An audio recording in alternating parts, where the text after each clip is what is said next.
Well, hey, welcome to the first bit of live commentary on this new series. I'm still not 100% sure what I'm going to do with this account in this series, but first things first, this account, the story behind this account is kind of embarrassing.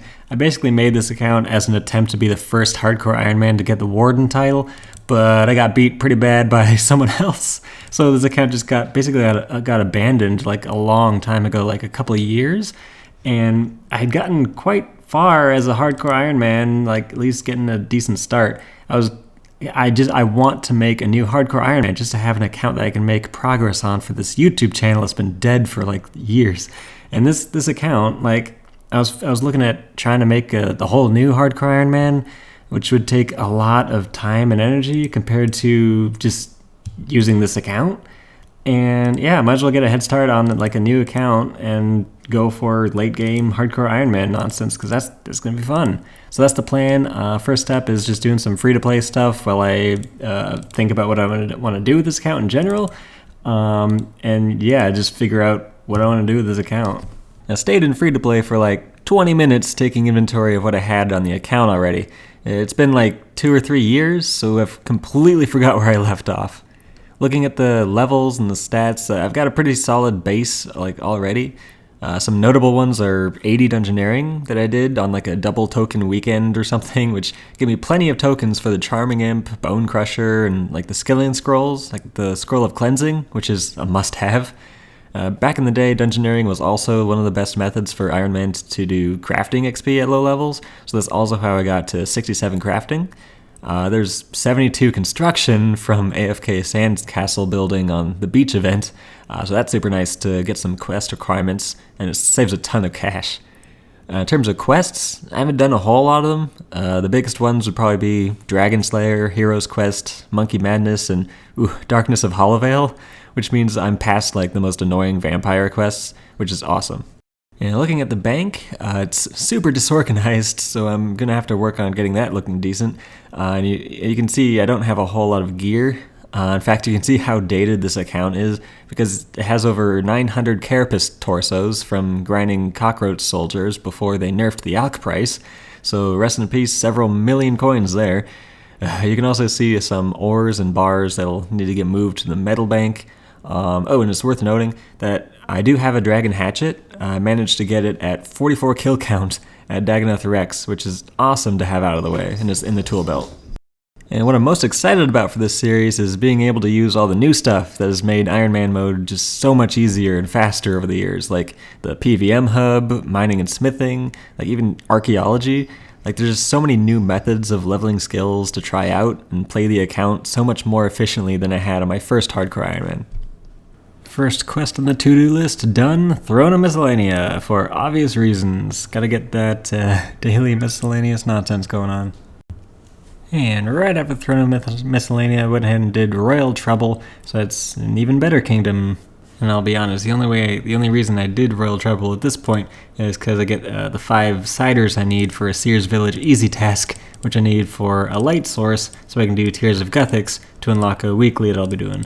So, Ironman Mode. Alright, and that's Tears of Guthix complete, so I can do this weekly D&D. So basically how I'm going to operate on this account is my AFK skills like mining, smithing, and woodcutting, firemaking, things like that. I'll do while I'm at work because I'm working from home and I can play my laptop basically while I'm working. So that's awesome. So I can get a lot of these big grinds out of the way. Like eventually I'll probably get Runespan done and everything like that, doing just AFK while I'm at work. And then when I'm off of work, I'll be doing all the quests and things that I need to pay attention to complete. And I just got smithing level. I'm working on mining and smithing because since the update, it's basically the way to get melee armor and weapons, which are going to be super nice and super safe to get as a hardcore. So I'll be working on getting some weapon upgrades from smithing. All right, are you ready for a ton of quest completion screens? Because, yeah, I want to get 150 quest points for Vanquish, the free T75 Tribid weapon. So it's time for another Questapalooza. First up, this account was pre-Menaphos, so I've got to unlock that city.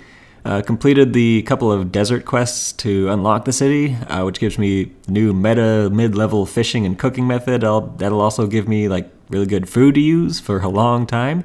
And I'll also be leveling woodcutting and firemaking at the acacia trees, and doing daily scarabs to skip some of the annoying low-level slayer levels. At this point, I just wanted to get as many useful and necessary quests and mini-quests out of the way as possible. So I did the Abyss to unlock the Abyss, did Chef's Assistant because why not, Gunner's Ground and Ernest the Chicken for an insane amount of quick quest points, and then Animal Magnetism for the passive accumulator effect at 50 ranging. Then I did the Thieves Guild quests that unlock safe cracking at some point for the completely OP thieving XP. It'll probably get me up to 99 real quick. And it was time to put a dent in the elf quest line. So you got your Plague City, you got your Biohazard, and of course the infamous Underground Pass that honestly isn't too bad with the sure-footed era aura. I wanted to work towards As a First Resort to unlock some of that daily shop run stuff for summoning, so I completed the Big Chompy Bird Hunting and Zogre Flesh Eaters. I didn't quite have the Hunter level for As a First Resort, so gotta hold off on that for now. Then I also decided that I wanted to do one small favor for some reason, so I knocked out Shiloh Village and one small favor. Gotta get that key ring and herb XP, right? The awesome part of questing now is that you got the quest point store, which is going to get me a ton of like GP that I'll be able to use for shop runs, kingdom, summoning, and like all that good stuff. Then back to questing, got the Troll Stronghold and Edgar's Ruse done, which got me to 60 herblore. I'm hoping doing daily Jack of Trades and a lot of questing. I'm hoping I'll be able to get to 80 herblore for River of Blood and super anti-fire potions, which are basically must-haves for any kind of dragon bossing, like QBD and KBD. And I got Lunar Diplomacy done, which gives me a full set of Tier 60 Mage Power Armor, which is basically essential for mid-level Ironman. I already had a Gothic staff on the account, luckily, so with my full Tier 60 setup, it was time to try out some Barrows. I made a Ring of Wealth for the extra supply drops, and got the first chest done no problem.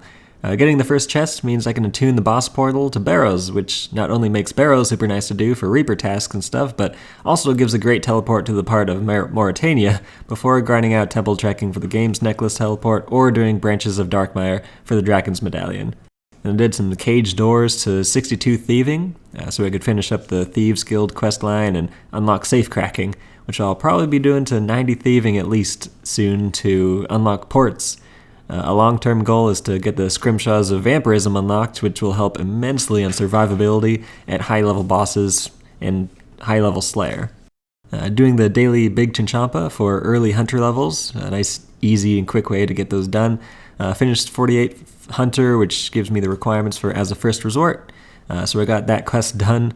It's a super pesky quest to do in an Ironman mode, but it unlocks several essential things for Ironman, like the daily meat shop and eventually potion flasks.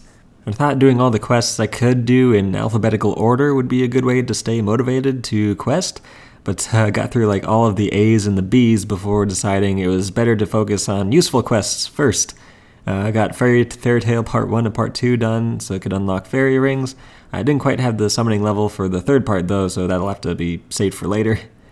Then I finished Kindred Spirits for the insane amount of XP rewards. I think I got a level in all 4 skills that it gave XP in, which includes Herblore and Agility, so that was awesome. Gonna try to do Reaper assignments as much as I can, just because there's so much I want from the Reaper point rewards. I got 45 Slayer from doing a mole Reaper task. Then I woke up one morning and wanted to complete the Dorgashan quests, so knocked out the last tribe, Death to Dorgashan, and then I needed to sidetrack and do the Dig Site quest and the Giant Dwarf, since they were requirements for another slice of ham.